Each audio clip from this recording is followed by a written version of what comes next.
Hello बच्चों, स्वागत है आप सभी का। बच्चों, अपन पढ़ रहे हैं chapter number 2 physics NCERT unit and measurement, ठीक है ना। और आज अपन इसमें एक नया टॉपिक स्टार्ट करते हैं, क्योंकि यूनिट तो मैं आपको पहले भी क्लियर कर चुका हूँ। अपन आज पढ़ते हैं विमा।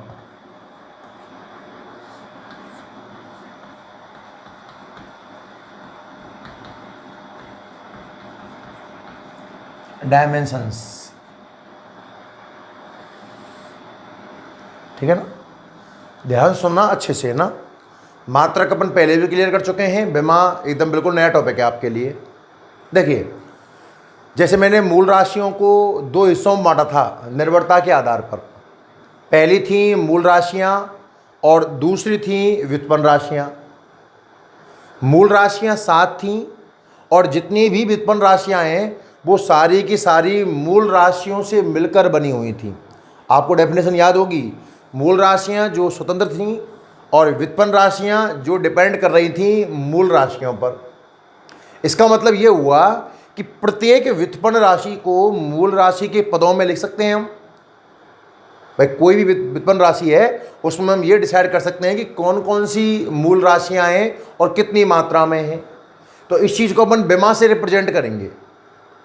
उदाहरण के लिए, जैसे मैं मूल राशियों की बात करता हूँ ना, तो सबसे पहले मूल राशि आती है लंबाई।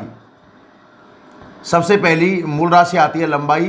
तो लंबाई की विमा, लंबाई को लेंथ बोलते हैं ना, L1। पर इसको लिखने के लिए इसका एक तरीका है, डायमेंशन फॉर्मूला आपको लिखना है तो कैपिटल ब्रैकेट, स्क्वायर ब्रैकेट अपन काम लेते हैं, बड़ा कोष्ठक और अंग्रेजी के बड़े अक्षर MLT, ये सिस्टम। अब विमा कहाँ है? विमा इनकी घात होंगी। M फॉर मास, मास दिख रहा है नहीं है तो पावर 0 लगाइए, लेंथ 1 लगाइए और टाइम की पावर क्या लगाइए? 0। ये इसका डायमेंशन फॉर्मूला है। मेरी बात समझो ध्यान से। विमा कहाँ है सूत्र में? ये जो MLT हैं ये मूल राशियां हैं, मास, लेंथ, टाइम, और इनकी जो घात लगी हुई है ना वो विमा है। उदाहरण के लिए द्रव्यमान की बात करते हैं। द्रव्यमान को मास बोलते हैं ना, M1। तो डायमेंशन फॉर्मूला कैसे लिखा जाएगा? M की पावर 1, L की पावर 0, T की पावर 0। समय की बात करें,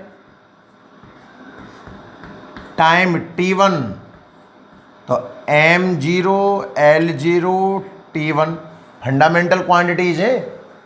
मतलब विमा कहाँ है इसमें? विमा क्या चीज़ है? विमा ये पावर है 0, 1, 0। इसमें 1, 0, 0, 0, 0, 1। एक दो नए सूत्र देखना। चाल की बात करना, चाल की। और चाल का सूत्र होता है दूरी बटे समय। चाल का सूत्र है दूरी बटे समय। दूरी एक लंबाई है जिसकी विमा होगी L1 और टाइम की T1। और जब भी कोई चीज़ अंश से हर में या हर से अंश में आती है तो घात का चिन्ह बदल जाता है। तो इसका डायमेंशन फॉर्मूला लिखोगे आप M0, L1, T-1। तो 0, 1, -1 ये क्या है? अपनी विमा है। एक बात समझ में आती है कि पहली बात तो विमा घात है जिसे मूल राशि पर लगाया जाता है।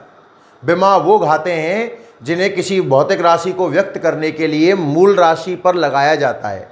ये बोल रहा है कि इसमें मास नहीं है, एक लेंथ है और एक टाइम है। टाइम नीचे है, हर में है, इसलिए नेगेटिव का साइन आया ना।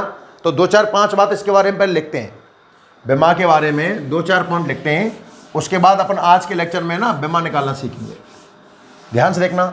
सबसे पहले डेफिनेशन की बात आती है, तो आप डेफिनेशन लिखेंगे कि विमा वो घातें हैं,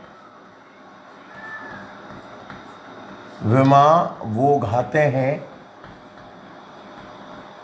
जिन्हें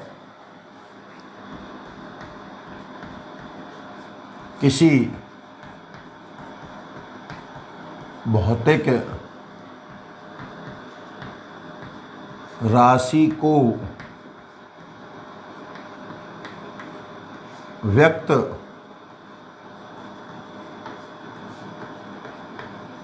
करने के लिए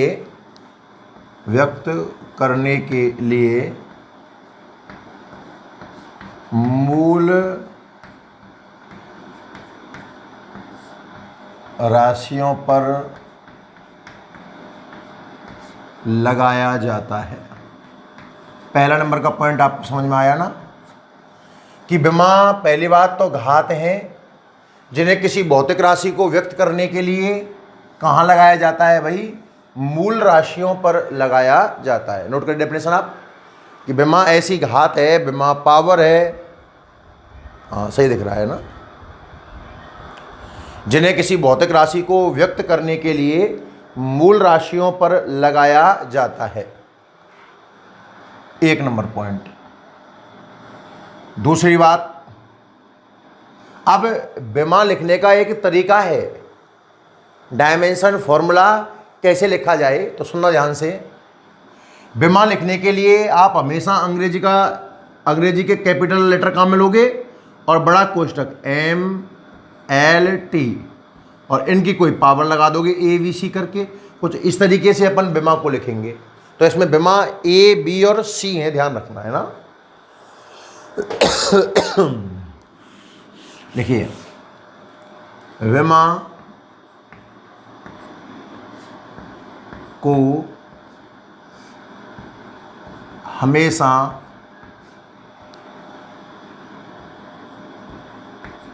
बड़े कोष्ठक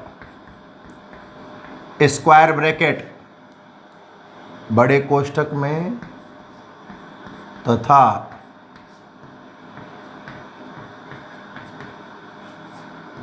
अंग्रेजी के बड़े अक्षरों का मतलब capital M, capital L, capital T, capital A, capital K, ऐसे कुछ लिखेंगे अपन, ठीक है ना। विमा को हमेशा बड़े कोष्ठक में और अंग्रेजी के बड़े अक्षरों में लिखा जाता है, ठीक है। तो अगर मैं विमीय सूत्र की बात करूं,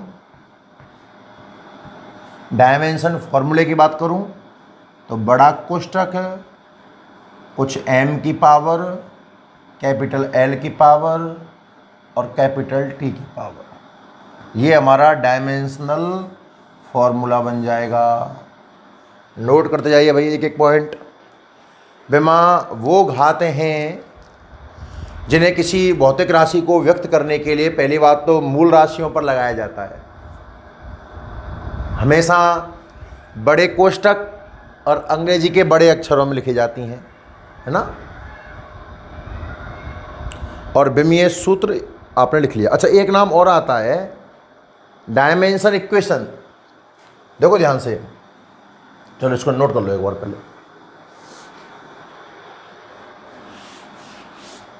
कोई पीछे रह जाए ना तो स्क्रीनशॉट ले लिया करो आप। विमा वो घाते हैं जिन्हें किसी राशि को दर्शाने के लिए मूल राशि पर लगाते हैं। और दूसरा पॉइंट लिखिए, विमा को हमेशा बड़े कोष्ठक कैपिटल ब्रैकेट, आपको दिख रहा होगा ये रहा बड़ा कोष्ठक, और अंग्रेजी के बड़े अक्षरों कैपिटल MLT, पावर है ये स्मॉल ABC तो है ना। अच्छा,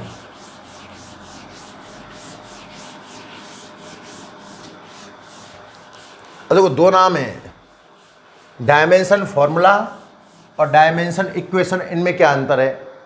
विमीय सूत्र और विमीय समीकरण। उदाहरण, आप लंबाई की बात करते हो, किसकी बात करते हो आप? लंबाई की, लेंथ की। तो लंबाई की विमा बड़ा कोष्ठक M की पावर 0, L की पावर 1 और T की पावर 0।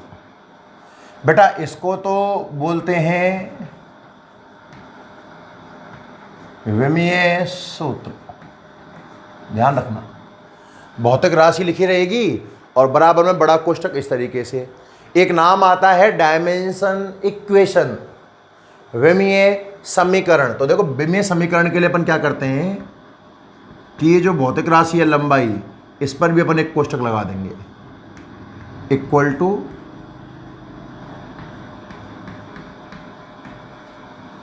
इसको बोलोगे आप विमीय समीकरण। दोनों में अंतर समझ लो ध्यान से, लगते तो एक जैसे ही है ना। RHS तो दोनों में 100 है, वो ही रहेगा। अगर LHS में सिंपल भौतिक राशि लिखी हुई है तो आप विमीय सूत्र कह देना, और भौतिक राशि को भी आपने ब्रैकेट के अंदर बंद कर दिया इस तरीके से कैपिटल ब्रैकेट में, तो ये विमीय समीकरण कहलाएगा। इसको भी नोट करिए, ठीक है ना। तो पहला पॉइंट डायमेंशन की डेफिनेशन हो गया। विमा वो घाते हैं जिन्हें किसी राशि को व्यक्त करने के लिए मूल राशि के ऊपर लगाया जाता है। विमा लिखने के लिए बड़े कोष्ठक का उपयोग करते हैं, अंग्रेजी के बड़े अक्षरों में लिखी जाती है। विमीय सूत्र, डायमेंशन फॉर्मूला और डायमेंशन इक्वेशन, दोनों चीज़ क्लियर है, ठीक है। आगे बढ़ते हैं, देखो अगला पॉइंट। अब विमा की बात हो रही है तो और सुन, विमा जो है ना, विमा क्या है, घात। अब वो पॉजिटिव हो सकता है, वो नेगेटिव हो सकता है, और वो जीरो भी हो सकता है।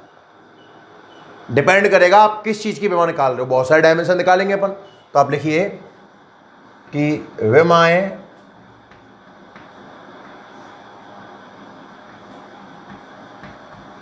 धनात्मक, याद रखना विमा घात है और मैं घात की बात कर रहा हूँ। घात प्लस की भी आ जाएगी, माइनस की भी आ जाएगी, जीरो भी आ जाएगी, है ना।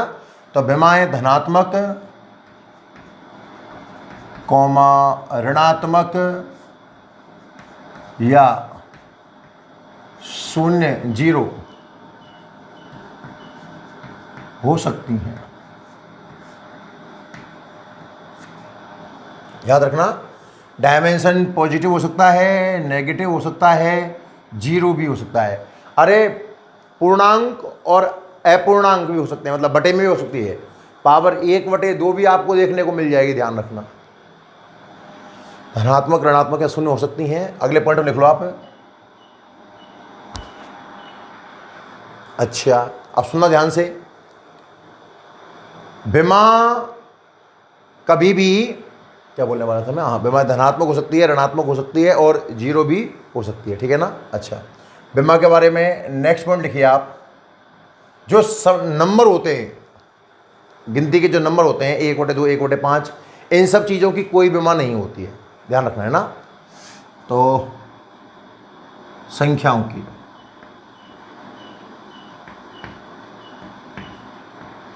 संख्याओं की कोई विमा नहीं होती है। एक आध दो एग्जाम्पल लेके देखेंगे तब समझ में आ जाएगा। ये पॉइंट मैं वहाँ क्लियर करा दूंगा, है ना भैया। नंबर से मल्टीप्लाई हो रहा हो उसका विमा पर कोई फर्क नहीं पड़ेगा। प्लस की हो सकती है, माइनस की हो सकती है, जीरो हो सकती है।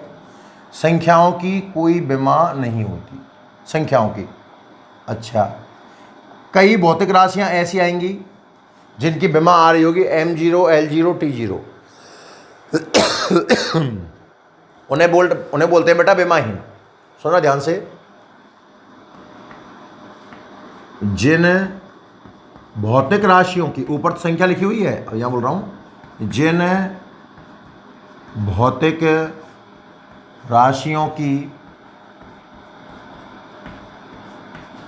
कोई विमा नहीं होती,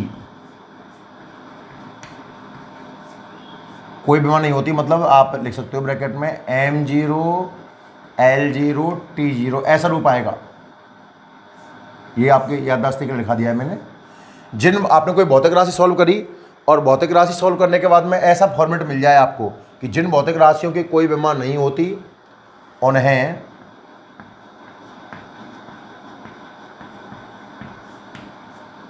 विमाहीन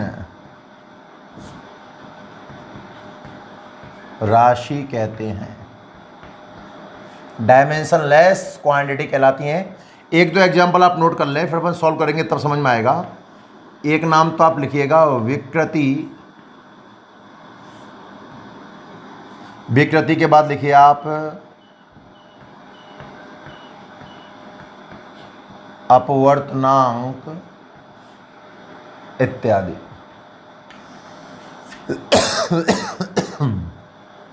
एक बार ये पॉइंट आप नोट करें, फिर विमाओं में आगे बढ़ते हैं।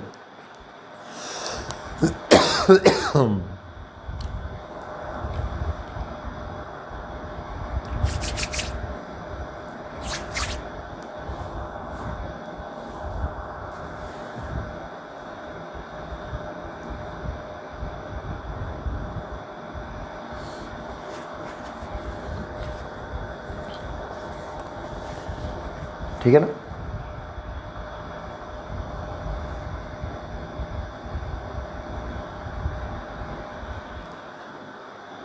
आगे बढ़ते हैं भाई।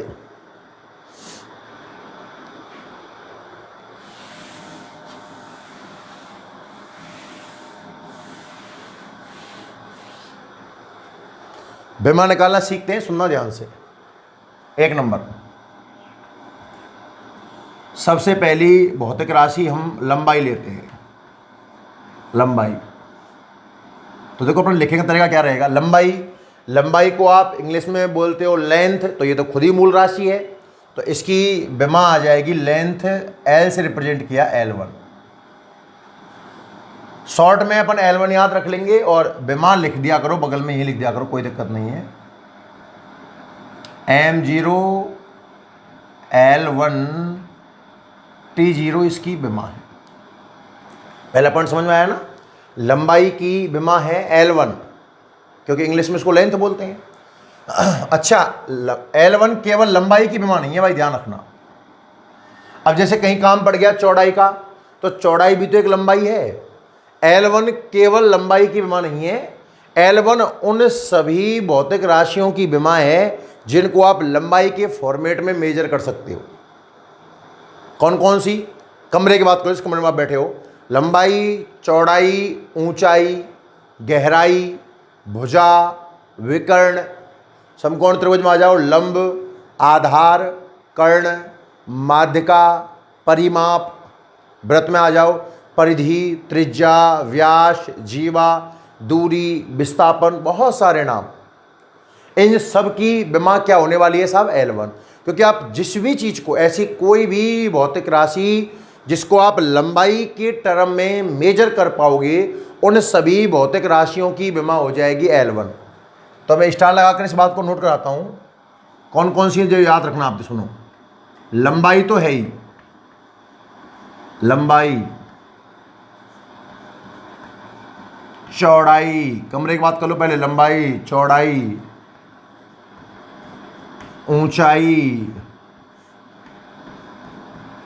गहराई, भुजा, विकर्ण,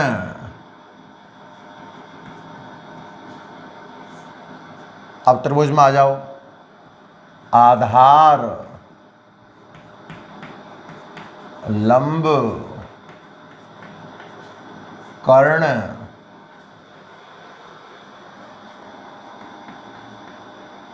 माध्यिका, परिमाप। वृत्त में आ जाओ, परिधि, त्रिज्या, व्यास, जीवा, दूरी, विस्थापन, चाप, और भी कोई जो आपको याद हो। मेरा कहने का मतलब क्या हुआ बेटा, कि ये जो डायमेंशन है ना L1, केवल लंबाई की नहीं है, ये उन सभी भौतिक राशियों की विमा है जिनको लंबाई की टर्म में आप मेजर कर पाओगे। आपको लगता है कि आप कुछ स्केल लगाकर या कैसे भी मीटर में या सेंटीमीटर में, मतलब लंबाई की फॉर्म में आप भौतिक राशि का मेजरमेंट कर सकते हो। उन सब की डायमेंशन क्या होने वाली है? L1, length. 2 नंबर, आप द्रव्यमान की बात करिए।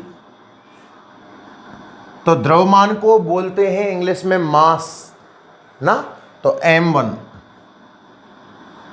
अब लिखने का तरीका, डायमेंशन को कैपिटल ब्रैकेट बड़ा कोष्टक, m1 l नहीं है, tv नहीं है, ये डायमेंशन हो गई। कितना आसान है। नंबर 3, समय, और समय को इंग्लिश में बोलते हैं अपन टाइम। टाइम, तो समय की डायमेंशन हो जाएगी t1, m0 l0 t1। 3 dimension समझ में आई ना। आपको मैंने 7 फंडामेंटल 7 मूल राशियां पढ़ाई थी, तो मैं 7 मूल राशियों की बात करने वाला हूं। ध्यान सुनना। लंबाई, द्रव्यमान, समय, 3 नाम क्लियर हुए। लंबाई इंग्लिश वर्जन याद रखो, बिमा ऑटोमेटिक याद हो गई भैया। लंबाई को लेंथ मतलब बिमा हो गई साहब L1, L की घात 1, ये 1 बिमा है, रिप्रेजेंट कर रहा है कि लेंथ है इसमें 1। मास m1 और समय t1। अब अगली भौतिक राशि क्या थी? नंबर 4, चौथी भौतिक राशि थी आपकी विद्युत धारा। विद्युत धारा, अब सुन ध्यान से। वैसे विद्युत धारा को तो इंग्लिश में इलेक्ट्रिक करंट बोलते हैं, इलेक्ट्रिक करंट, पर इसकी डायमेंशन बनाई गई इसकी यूनिट से। धारा की यूनिट याद करो, ऐसा यूनिट याद करो एम्पियर, और एम्पियर का सिंबल होता है A1, इसकी डायमेंशन है एम्पियर से। लिखेंगे कैसे? m0 l0 t0 A1। Note करो। 7 भौतिक राशियां पढ़ी थी, और 7 भौतिक राशियों की विमा पहले अपन लिखेंगे, क्योंकि भौतिक राशियों की आ जाएगी, उसी के बाद तो अपन और राशियों की निकाल पाएंगे भाई। ठीक है ना। एक बार आप यहां तक आ जाएं सभी जल्दी से।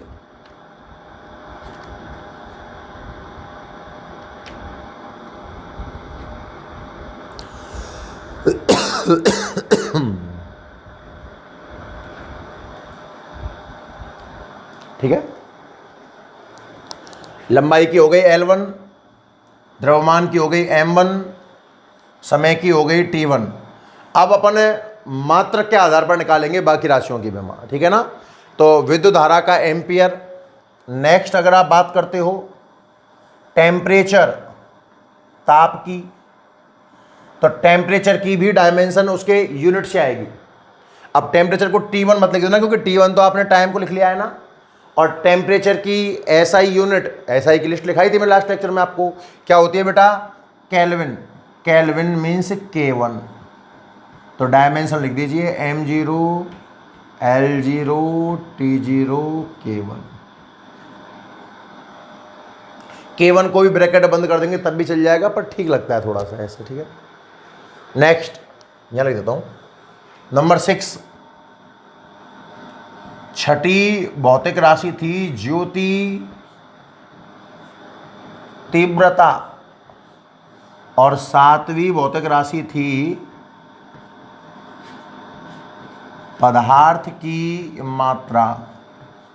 अब इनकी यूनिट सुनना ध्यान से, दोनों की इनकी डायमेंशन बनाते हैं, तो दोनों की यूनिट ले लीजिए आप। तो याद करो, ज्योति तीव्रता की ऐसा यूनिट थी कैंडला, और कैंडला को आपने रिप्रेजेंट किया था CD से।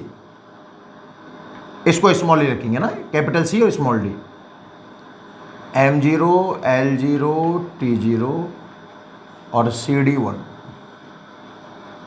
इसी तरह पदार्थ की मात्रा की बात करें तो इसकी हो जाएगी मोल, m0 l0 t0 और मोल 1। बहुत ज़्यादा यूज तो नहीं है इन दोनों का, इनका ठीक ठाक यूज है, वो भी विशेषकर पहली 3 का तो बहुत ज़्यादा है। नोट करिए। एक बार आप यहां तक नोट करें, उसके बाद आगे बढ़ेंगे।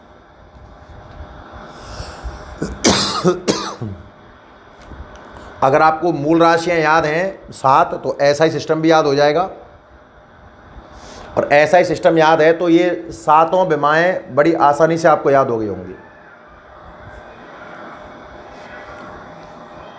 लिख लीजिए। लंबाई, द्रव्यमान, समय, ये 3 डायमेंशन तो तय की गई हैं अंग्रेजी के पहले अक्षर के आधार पर, लेंथ, मास और टाइम से। क्लियर। और बाकी की बची हुई 4 भौतिक राशियां, विद्युत धारा, ताप, ज्योति तीव्रता और पदार्थ की मात्रा, ये तय की गई हैं मात्रक के आधार पर। क्लियर है। नोट कर लो आराम से सभी बच्चे जल्दी से, फिर आगे बढ़ते हैं भाई। अब हम व्युत्पन्न राशियों की विमा निकालना सीखेंगे ना, नोट कर लो इसको।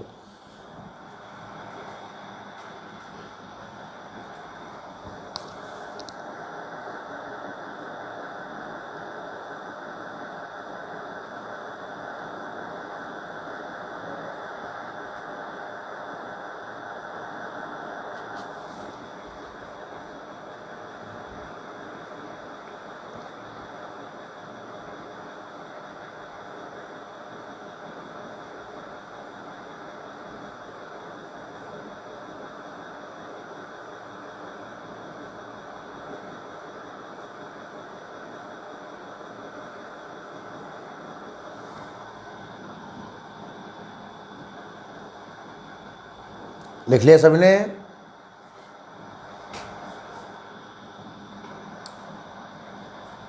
चलिए लिख लिया होगा शायद आपने, है ना। आगे बढ़ते हैं। अब हम बात करते हैं जो बहुत सारी व्युत्पन्न राशियां हमने पढ़ी है ना उनकी। अब देखो एक बात ध्यान से, आपको डायमेंशन निकालने के लिए जरूरत पड़ेगी बेटा फॉर्मूले की। डायमेंशन निकालने के लिए आपको फॉर्मूले की जरूरत पड़ेगी, तो आपको बहुत सारी राशियों के फॉर्मूले निकालने पड़ेंगे। फिर देखना ध्यान से, 7 लिखा चुका हूं मैं आपको मूल राशियों की। लंबाई L1 लेंथ केवल लंबाई की नहीं है, उन सभी भौतिक राशियों की विमा है जिसको आप लंबाई की टर्म में नापने वाले हो। द्रव्यमान की M1, समय की T1, विद्युत धारा A1, ताप K1, ज्योति तीव्रता कैंडला CD और पदार्थ की मात्रा की है मोल। नंबर 8 देखिए, मैं बात करूं चाल की। चाल, अच्छा साथ में प्रतीक भी लिख दूं, है ना। चाल को इंग्लिश में बोलते हैं स्पीड, लास्ट में प्रतीक भी लिख दिया करूंगा। तो चाल का सूत्र है दूरी बटा समय। चाल का सूत्र है दूरी बटा समय। सूत्र अभी तो मैं ही लिखाऊंगा, पर आपको है ना एग्जाम की प्रिपरेशन के लिए फॉर्मूले भी याद करने पड़ेंगे। एग्जाम में सीधा बोलेगा चाल की विमा निकाल, तो आपको ये नहीं कहेगा बेटा चाल बराबर दूरी बटे समय होता है, ध्यान रखना है ना। तो चाल का फॉर्मूला है दूरी बटे समय, ये हमें पता होना चाहिए। और अब हम बात करते हैं इसके डायमेंशन की। तो देख, चाल को रिप्रेजेंट कर देंगे v से, v की डायमेंशन। डिस्टेंस, दूरी, क्या दूरी एक लंबाई होती है?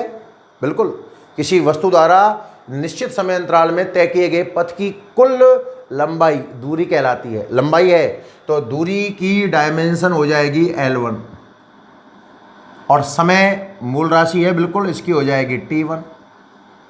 तो चाल के लिए L1 और T ऊपर गया तो T-1।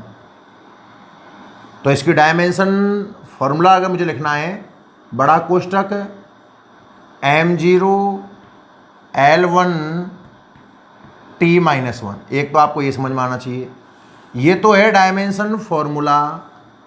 और अगर इसकी डायमेंशन इक्वेशन लिखनी है, डायमेंशन इक्वेशन लिखनी है, तो देखिए आएगा is equal to M0 L1। बाकी तो सब कुछ वही रहेगा, बस यहाँ और डायमेंशन का लग जाता है। ये तो इसका एक ही बार लिखा रहा हूँ, आगे सीधा लिखेंगे। ये तो है इसका विमीय सूत्र, और ये है इसका विमीय समीकरण। और अगर इसकी यूनिट की बात कर लें, यूनिट भी लिखेंगे साथ में अपने ना, लास्ट में एक लिस्ट बना लेंगे। फिर यूनिट की बात करें तो डिस्टेंस की, डिस्टेंस मतलब लेंथ, और लेंथ ऐसा यूनिट लिखेंगे कम से कम लेंथ की ऐसा यूनिट हो जाएगी मीटर, स्मॉल m पर सेकंड टाइम के लिए, या आप इसको क्या लिख सकते हो, मीटर सेकंड इनवर्स। और भी कई यूनिट बन सकती हैं, किलोमीटर पर आवर बन सकता है। कन्वर्ट कैसे करें वो अपन चाल पढ़ेंगे तब समझेंगे, फिलहाल यहाँ नोट कर।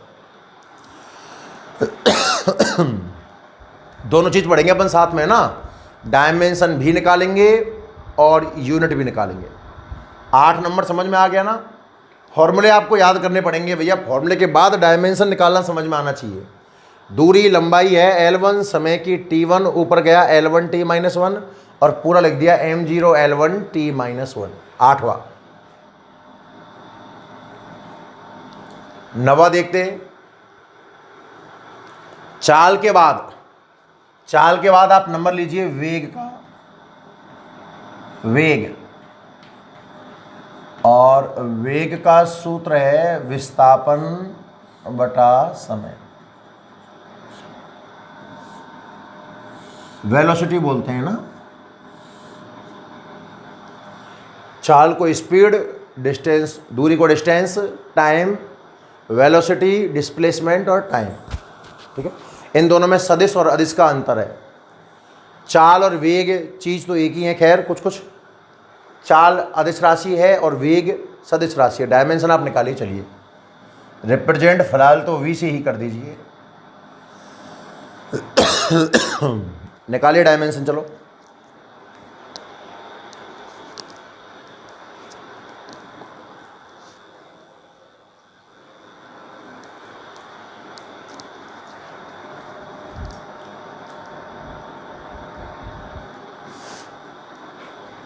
ऊपर तो डायमेंशन आने वाली है डिस्प्लेसमेंट, विस्थापन की। विस्थापन एक लंबाई है, प्रारंभिक बिंदु और अंतिम बिंदु के बीच की न्यूनतम या सीधी लंबाई।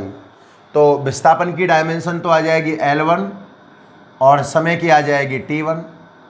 तो डायमेंशन बन गई साहब L1T-1। अब लिख दो इसकी। अब आप दो चीज़ लिख सकते हो। विमीय सूत्र लिखोगे तो M0 L1T-1, और विमीय समीकरण लिखोगे तो V को भी अपने को ब्रैकेट में बंद करना पड़ेगा, M0 L1T-1, और इसकी भी यूनिट वापस से मीटर पर सेकंड। डिस्प्लेसमेंट की मीटर, टाइम की सेकंड, एक ही बात है। स्पीड और वेलोसिटी एक ही भौतिक राशि के दो अलग अलग टाइम पर है ना, ध्यान रखो। देखते हैं क्या अंतर इनमें आगे, नोट करिए।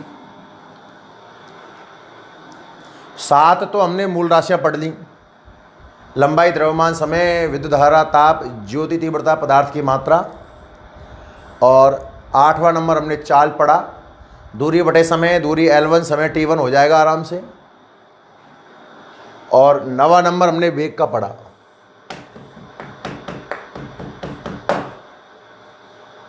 ठीक है।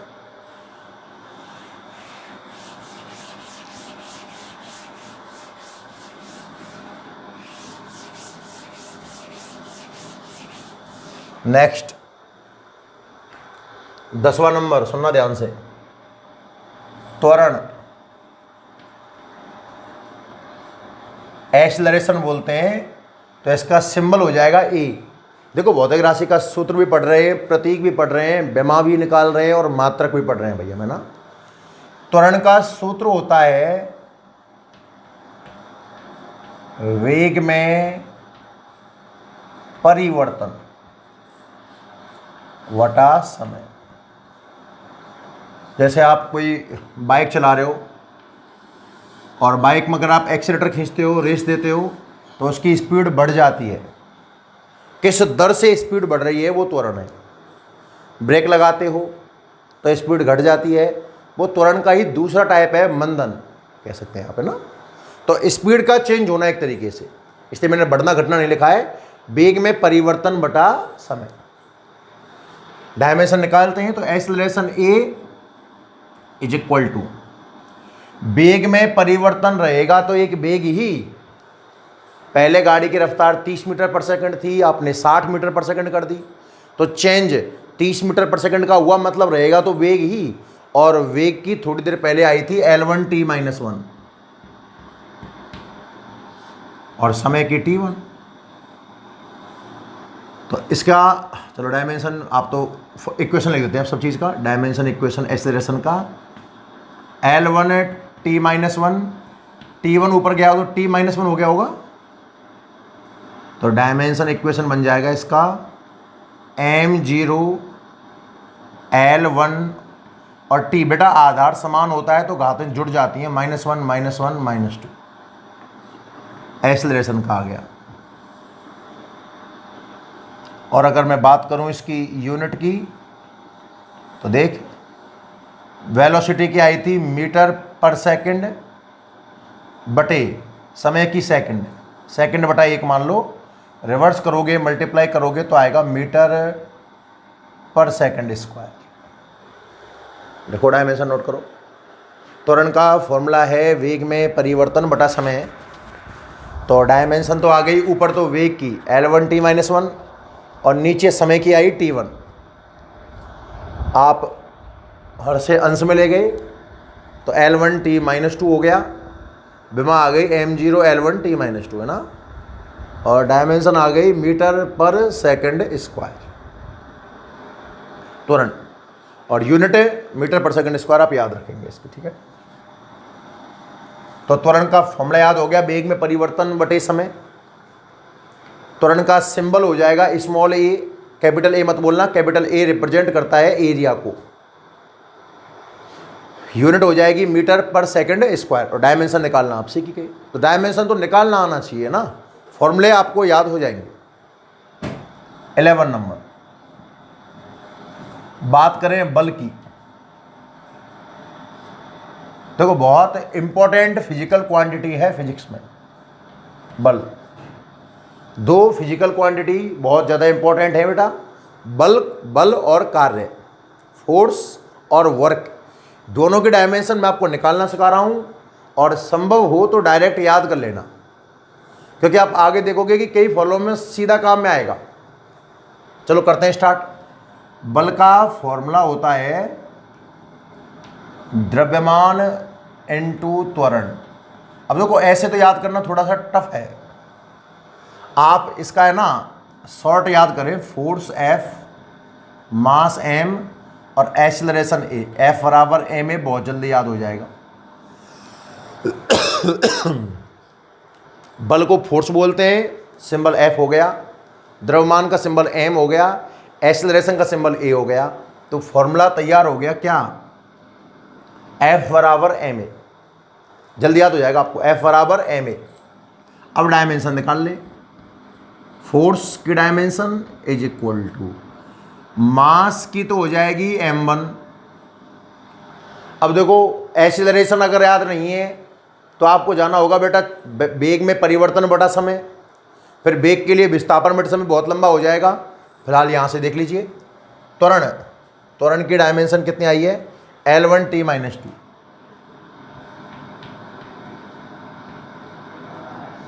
तो ये डायमेंशन आप है ना डायरेक्ट याद कर लें।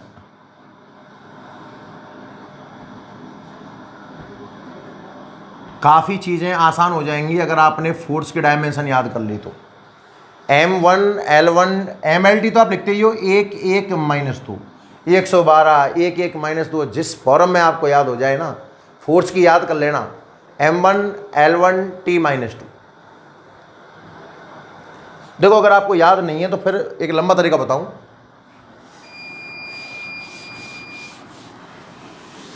देखिएगा ध्यान से, मैं 11 नंबर को वापस लिख रहा हूं बेटा।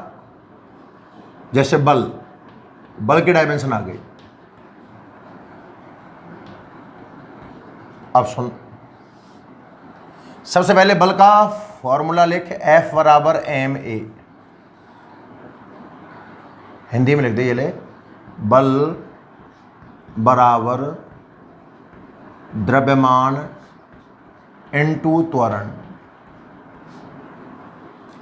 अब द्रव्यमान की तो आती है पर त्वरण की नहीं आती, तो त्वरण का भी फॉर्मूला लिख दे अगर डायरेक्ट उसमें से नहीं देखना चाहता है तो। त्वरण का वेग में परिवर्तन बटे समय है, पर डायमेंशन के लिए इसको मैं वेग बटा समय लिख सकता हूं। अब द्रव्यमान का पता है, समय का पता है, किसका नहीं पता है? वेग का। तो वेग का फॉर्मूला लिख, द्रव्यमान इनटू विस्थापन बटे समय, वेग की जगह पर, और एक समय और है तो ये समय का स्क्वायर।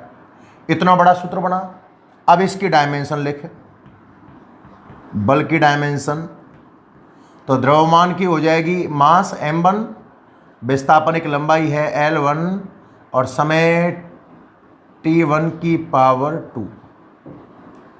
तो इसकी जो डायमेंशन आएगी वो आएगी m1 l1 t ऊपर जाकर बेटा -2 हो जाएगा। देख t की पावर 1 की पावर 2, डबल पावर मल्टीप्लाई हो जाता है, 1 का 2 से मल्टीप्लाई 2 हुआ, ऊपर जाकर -2 हुआ। तो इसकी डायमेंशन आ गई m1 l1 t -2। जैसे भी आपको याद हो, बार बार इतना बड़ा तरीका अपनाना पड़ेगा बेटा, मत लिखना आप इस मेथड को ना, मैं दूसरे तरीके से आपको शॉर्ट में लिखा दूंगा। मेरी बात समझ में आ रही है ना? अगर आपको फोर्स याद नहीं है तो आपको बार बार इतना बड़ा तरीका अपनाना पड़ेगा, किसी न किसी सूत्र में फोर्स को तोड़ना पड़ेगा। इससे बेटर है कि आप फोर्स को है ना डायरेक्ट याद कर लें। दोबारा देखना 11 नंबर लिखना कैसे आपको नोट्स में। अब आप लिख लेना बोर्ड से, बल का सूत्र अगर आपने ऐसे शब्दों में याद किया होगा तो द्रव्यमान इनटू त्वरण। सिंबल के फॉर्मेट में ज़्यादा आसान है, F बराबर ma। अब मैं डायमेंशन की बात करता हूं, ध्यान सुनना। फोर्स की dimension is equal to mass की तो m1 और एक्सेलरेशन की l1 t -2। डायरेक्ट लिख ले और इसको याद कर लेना, m1 l1 t -2। यूनिट की बात करें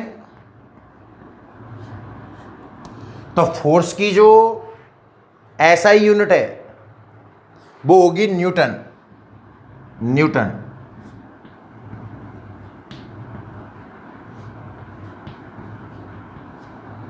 और एक और याद कर लेना, डायन। वो डायन नहीं जिससे आपको डर लगता है। दो यूनिट याद कर लेना आप, न्यूटन और डायन। और रिलेशन भी याद करना चाहो दोनों में, क्योंकि एक ही फिजिकल क्वांटिटी की हैं। प्रूफ कर देंगे डायमेंशन में, 1 न्यूटन इक्वल टू 10⁵ डायन। इसको भी चाहो तो आप नोट कर लो। तो आपको याद होना चाहिए F बराबर ma। F बराबर ma याद है तो छोटे या बड़े तरीके से आप इसकी डायमेंशन भी निकाल लोगे। और फोर्स की यूनिट तो आप सबको याद होगी, खैर, न्यूटन और डायन। न्यूटन और डायन 11 नंबर हुआ। अब आप 12 देखें, कार्य। दोनों ही फिजिकल क्वांटिटीज इंपॉर्टेंट हैं।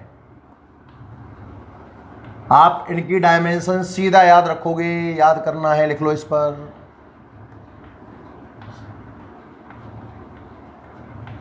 अब आप कहो गुरु जी याद क्यों, हम समझ गए। बेटा समझ गया, पर देखना अभी जब बड़े बड़े सूत्रों में फोर्स रिक्वायरमेंट होगा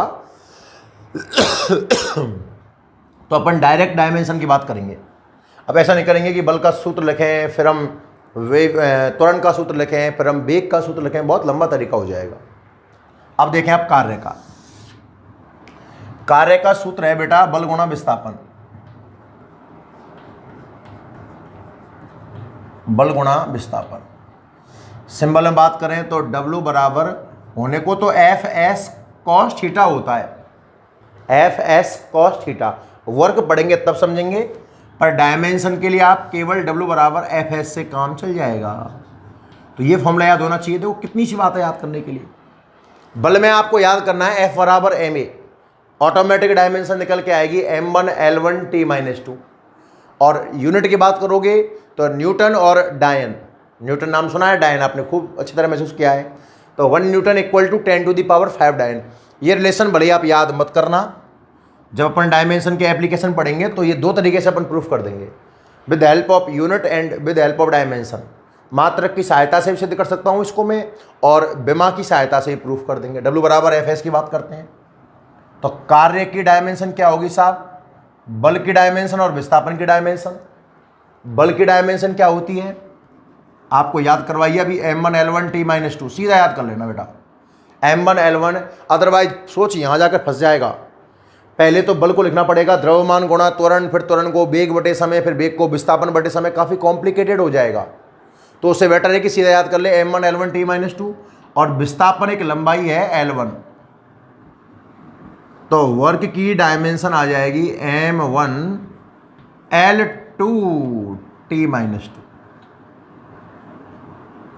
इसको भी याद कर ले। आप सोच रहे होंगे कि ना जाने मास्टर किस किस को याद करवाएगा। अब याद नहीं करवाएंगे आपसे ना, आपको किसकी याद रखनी है, फोर्स की, m1L1T-2, ये भी इंपॉर्टेंट है। और कार्य की m1L2, एक लंबाई तो बढ़ जाती है, कार्य आसान है, बल गुणा विस्थापन। बल में थी उसमें एक लंबाई बढ़ा दो, बल क्या था m1L1T-2, एक लंबाई बढ़ा दे तो m1L2T-2 हो जाएगा याद। इसकी भी यूनिट सुनो, एक तो होती है जूल कैपिटल J, और एक होती है अर्ग। दो यूनिट है इसकी, जूल और अर्ग। फोर्स की न्यूटन और डायन, इसकी जूल और अर्ग। तो 1 जूल इज इक्वल टू 10⁻7 अर्ग। वो 10⁵ था और ये 10⁻7। नोट करिए, जो बोर्ड पर लिखा हुआ है वो काफ़ी इंपॉर्टेंट है डायमेंशन के लिहाज से, और आपको याद हो जाए तो अच्छी बात है ना। आप बल याद कर लीजिए, इनके एप्लीकेशन अपन कल की क्लास में देखने वाले हैं, ध्यान रखना। बल भी काम आएगा, कार्य भी काम आएगा। अभी तो मैं आगे आपको वो फॉर्मूले लिखाऊंगा जिनमें बल और कार्य काम में नहीं आएंगे ज़्यादातर, तो खैर, पर आप देखेंगे कि हर दूसरे फॉर्मूले में बल या कार्य काम आ रहा होगा। इतनी इंपॉर्टेंट फिजिकल क्वांटिटीज हैं, अच्छे से याद कर ले। बल के लिए F बराबर ma और कार्य के लिए W बराबर Fs। डायमेंशन दोनों की m1L1T-2 और दूसरे की m1L2T-2। यूनिट भी याद हो जाए तो अच्छी बात है बेटा। साथ में न्यूटन और डायन तो हैं बल की, न्यूटन और डायन, और कार्य की है जूल और अर्ग। 1 न्यूटन में 10⁵ डायन होगा और 1 जूल में 10⁵ अर्ग होगा। यहां तक आप एक बार नोट करिए, फिर आगे बढ़ते हैं।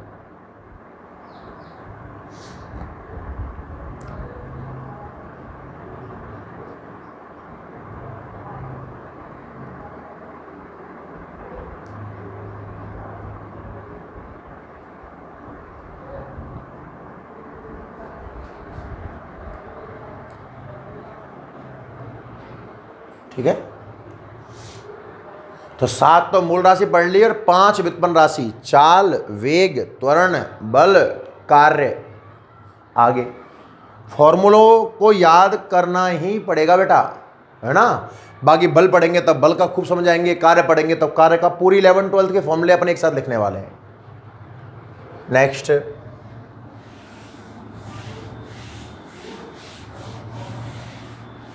अब देखो आगे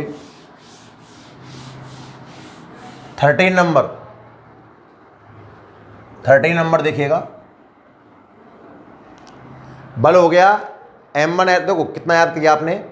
बल का फॉर्मूला F बराबर ma और कार्य का W बराबर Fs। बल की डायमेंशन m1L1T-2 और कार्य की m1L2T-2। उसमें न्यूटन और डायन, इसमें जूल और अर्ग। आगे देखते हैं 13 नंबर।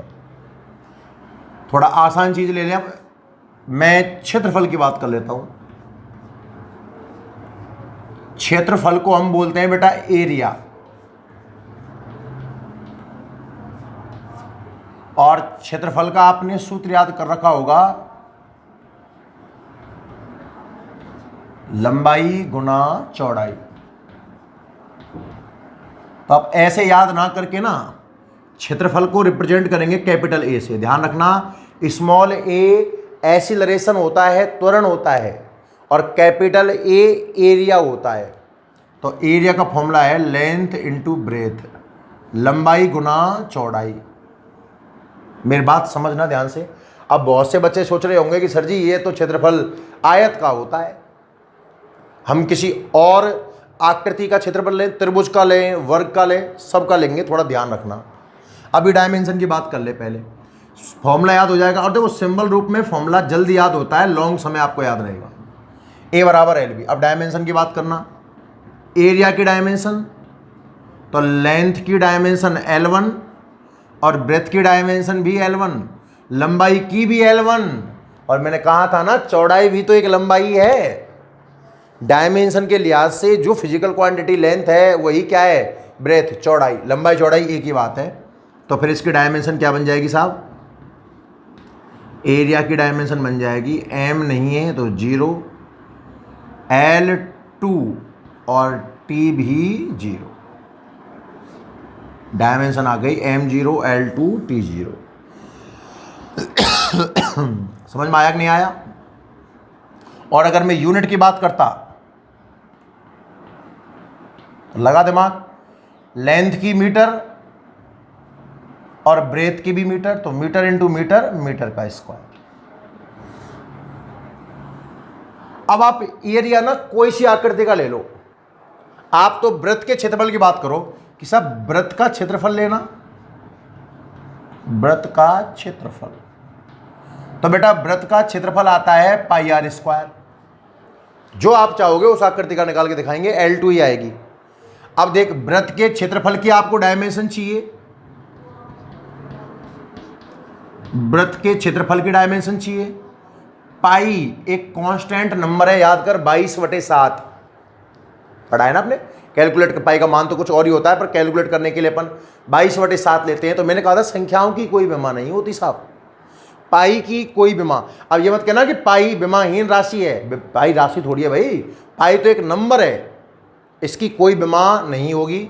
आर त्रिज्या L1 और इसकी पावर 2 लगा दीजिए, तो ध्यान से देख L2 ही आया, जो भी आपको याद हो। गोले के क्षेत्रफल की बात कर ले, गोले का पृष्ठीय क्षेत्रफल 4 पाई आर स्क्वायर।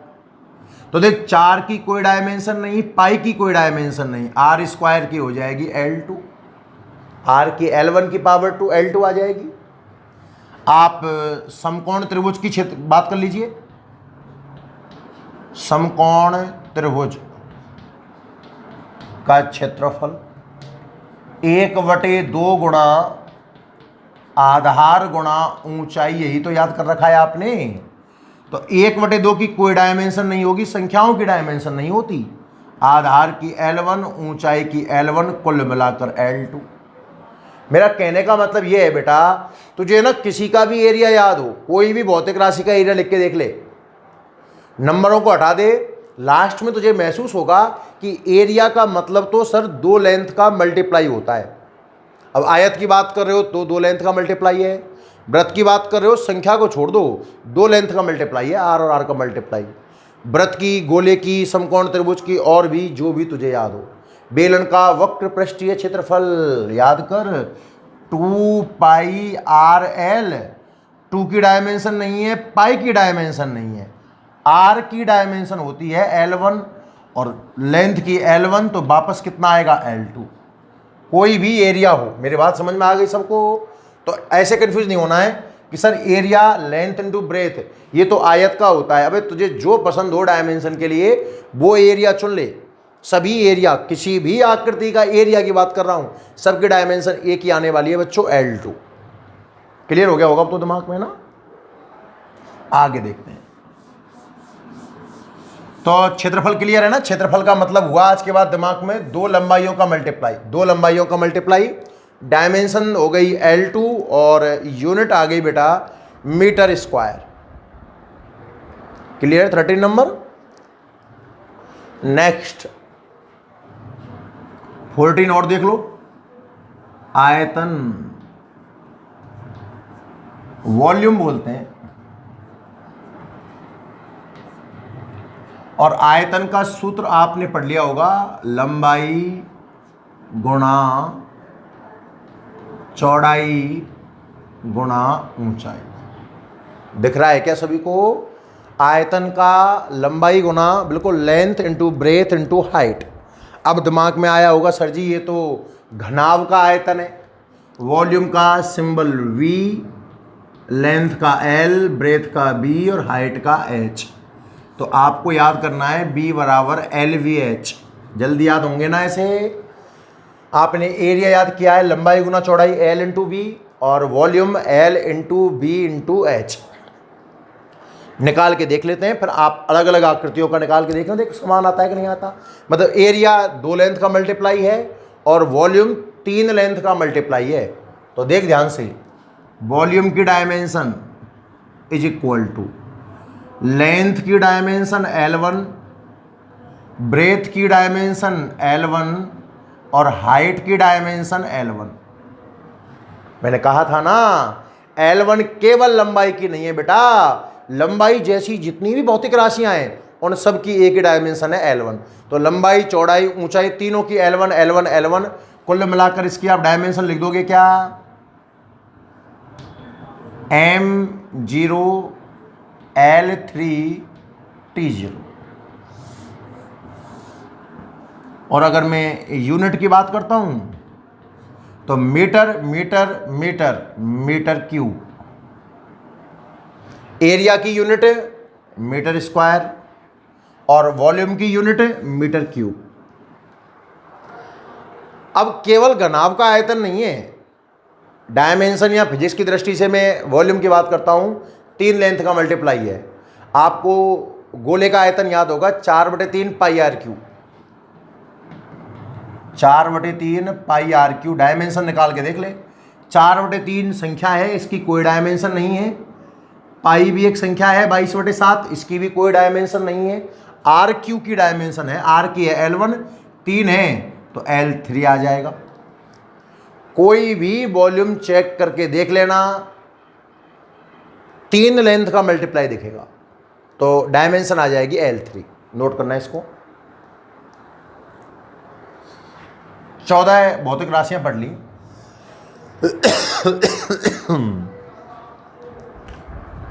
नोट करते जाइए। क्षेत्रफल लंबाई गुना चौड़ाई A बराबर LV, आयतन लंबाई गुना चौड़ाई गुना ऊंचाई मतलब V बराबर LVH। एरिया की यूनिट आई मीटर स्क्वायर और आयतन की यूनिट आई है मीटर क्यूब।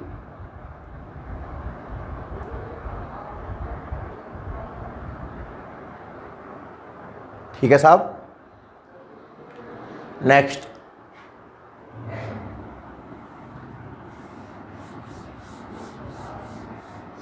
नंबर 15 एक और देख लेते हैं ना। घनत्व, डेंसिटी, द्रव्यमान बटे आयतन, द्रव्यमान बटे आयतन। तो ऐसे तो याद करने में तकलीफ रहेगी। शॉर्ट क्या बन जाएगा बेटा, डेंसिटी का D is equal to mass का M और आयतन का V। D is equal to M/V। इसका एक सिंबल और बन सकता है बेटा रो। रो दो कैसे बनाते हैं, रो। तो 2 सिंबल लिखेंगे डेंसिटी का आपको, D या रो। अच्छा, डेंसिटी क्या चीज़ है, आपने महसूस किया है ना कभी। डेंसिटी आपने देखा होगा बेटा, अगर पानी में मिट्टी मिलकर आ रही है, मिट्टी मिला हुआ पानी है, तो अपन डायरेक्ट काम ना लेने के बजाय कुछ देर उसको रख देते हैं। जब उसको रख देते हैं तो हम देखते हैं कि जो मिट्टी होती है वो पात्र के पेंदे में तल में जाकर बैठ जाती है और फिर अपन पानी काम में ले लेते हैं, क्योंकि मिट्टी की डेंसिटी पानी की डेंसिटी से कहीं ज़्यादा है। पानी की डेंसिटी होती है 1000। मात्रक में बताने वाला हूँ आपको भी। तेल और पानी आपने देखा होगा बेटा, तेल पानी को मिक्स करके छोड़ दो कुछ देर के लिए, तेल पानी के कहाँ आ जाएगा, ऊपर। डेंसिटी जब 2 अलग अलग डेंसिटी की चीज़ों को मिलाया जाता है तो कम डेंसिटी वाली चीज़ कहाँ आ जाती है, ऊपर, और ज़्यादा डेंसिटी वाली चीज़ कहाँ चली जाती है, नीचे। बाकी ज़्यादा चर्चा इसकी घनत्व के बारे में, घनत्व पढ़ेंगे तभी करेंगे अपन। फिलहाल तो हमारा टारगेट डायमेंशन है, तो डायमेंशन इज इक्वल टू, ध्यान से देख बेटा, मास की डायमेंशन हो जाएगी M1 और वॉल्यूम मतलब 3 लेंथ का मल्टीप्लाई, एरिया मतलब 2 लेंथ का मल्टीप्लाई। तो एरिया की L2 और वॉल्यूम की हो जाएगी बेटा L3। M1 L-3। तो डायमेंशन कैसे लिखूं? डायमेंशन इक्वेशन लिख दो। M1 मैंने कहा था ना पॉजिटिव नेगेटिव कुछ भी हो सकती हैं, आप देख लो ध्यान से। M1 L-3 T0। Clear? Unit की अगर बात आ जाए, यहां से देखो, द्रव्यमान की आ जाएगी बेटा kg और वॉल्यूम की आ जाएगी मीटर क्यूब। तो इसकी यूनिट आ जाएगी kg पर मीटर क्यूब, kg पर मीटर क्यूब। ठीक है ना? तो आज अपन 15 ही डायमेंशन पढ़ पाए, ठीक है ना? मैं आपको एक बार सारे फॉर्मूले ना एक जगह लिख के दिखा देता हूं, ध्यान से देखना आप बेटा। ज़्यादा बहुत टफ नहीं था, याद कैसे करना है देखना ध्यान से। एक नंबर पर मैंने आपको लंबाई पढ़ाया, सबका ध्यान बोर्ड पे होना चाहिए। लंबाई, फिर पढ़ा हमने द्रव्यमान, फिर पढ़ा हमने समय। नंबर 4 पर हमने पढ़ा विद्युत धारा।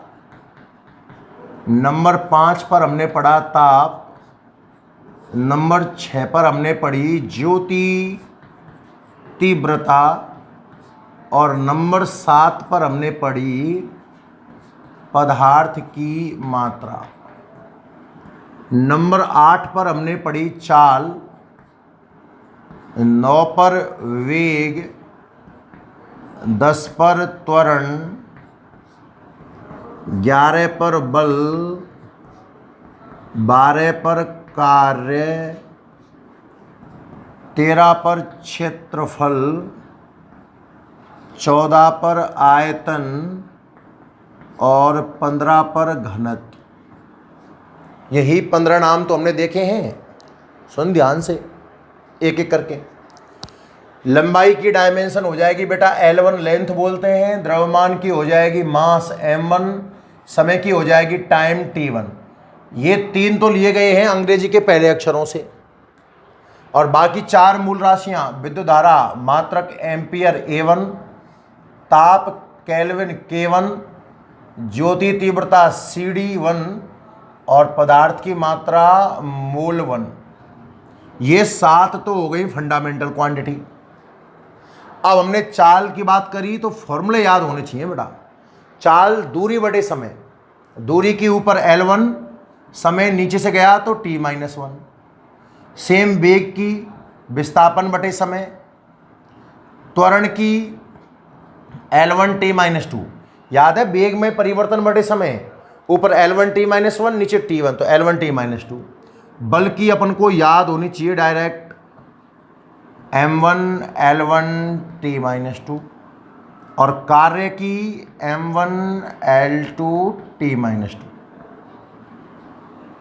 क्षेत्रफल की L2 2 लंबाई का मल्टीप्लाई था, याद करो। आयतन की L3 3 लंबाई का मल्टीप्लाई था। घनत्व द्रव्यमान बटे आयतन, तो द्रव्यमान की M1 आयतन की ऊपर जाएगी तो -3। कहानी समझ में आई या नहीं आई? ये 15 डायमेंशन आज हमने पढ़ी है।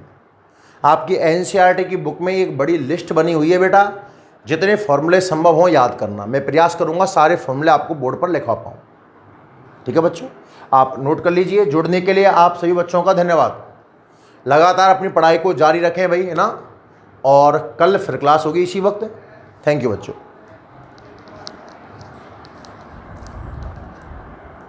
नोट कर लो आराम से, चलो।